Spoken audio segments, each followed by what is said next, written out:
Franco, cette semaine en Charente, c'est un épisode spécial de l'Électron Libre dans les coulisses de Charente Libre. Suivez-moi. Il y a quels journaux qui sont imprimés dans les rotatifs de Charente Libre? La Dordogne Libre, la Charente Libre, et puis tout un tas d'hebdos. Il n'y a pas de revue érotique par exemple? Non, pas encore. Ça serait bien. C'est le rodéo Charente Libre. On imprime le bleu, après on imprime le rouge, on va arriver au jaune en haut et au noir, et l'ensemble ça va faire une belle quadrille. On dirait de la mayonnaise en fait.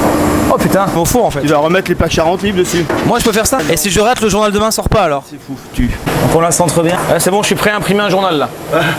Presque. Oh, petit offset. Non, c'est une plaque. Ouais, J'ai rien compris au procédé. là t'as le cône, derrière en dessous t'as la plieuse, et comme ça le client il reçoit le journal qui est coupé et pas en bande quoi. Moi je pensais que les gens ils pliaient le journal à la main chaque soir. Il y avait un mec payé pour plier le journal comme ça. Que nous on faisait la sieste.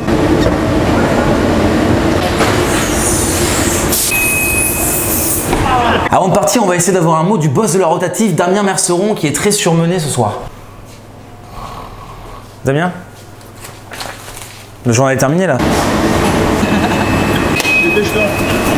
Merci pour ce reportage, c'était génial. On est à la conférence de rédaction du lundi matin, on s'est glissé discrètement. C'est là qu'on décide tous les sujets de la semaine. Sinon, cette semaine, il y a à la fois conseil municipal mercredi. Alors on a Frédéric Berg en premier plan qui est un champion de trail et un très grand sportif et qui rigole très rarement. Donc là on est en train d'assister à un moment très rare de Frédéric Berg. Vous voyez ces deltoïdes musclés, c'est incroyable. Alors on est au sein du service publicité le lundi matin. En fait, il faut un coaching pour aller mieux vendre la pub de Charente Libre. Donc, Olivier est sur le point de monter sur la table en fait, parce qu'après il marche et il court autour super vite de la table et ils doivent lui taper sur les fesses. C'est un rituel qu'ils ont là au service pub en fait, assez particulier. Comment on arrive à vendre ces gros bandeaux pub qui nous permettent de remplir nos frigos de bière en tant que journaliste de Charente Libre? Cet emplacement, c'est le Rolls-Royce du journal. D'ailleurs, on l'appelle la Formule 1. C'est pas une Formule 1 pourtant qu'il y a là. Non. C'est pour ça que je comprends pas trop en fait le Formule 1. Je suis en train d'espionner Marc Dufaux pour connaître toutes les coulisses de Charente Libre. Celui-là, il sert à rien, on supprime. Alors bonjour Marc, tu es directeur général Marc Dufaux de Charente Libre. Donc je suis là pour parler de mon augmentation.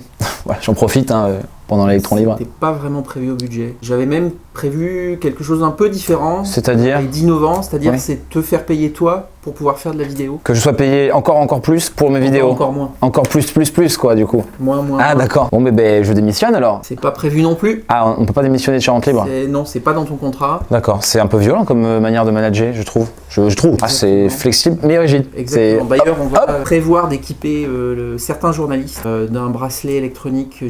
géolocalisé. Ah ça c'est une bonne idée ça. Eh bien merci beaucoup, je suis Et de totalement rien. effrayé. Et c'était Électron Libre, épisode spécial sur les coulisses de Charente Libre. Je suis dans le bureau du rédacteur en chef pour m'habituer à mes futures fonctions.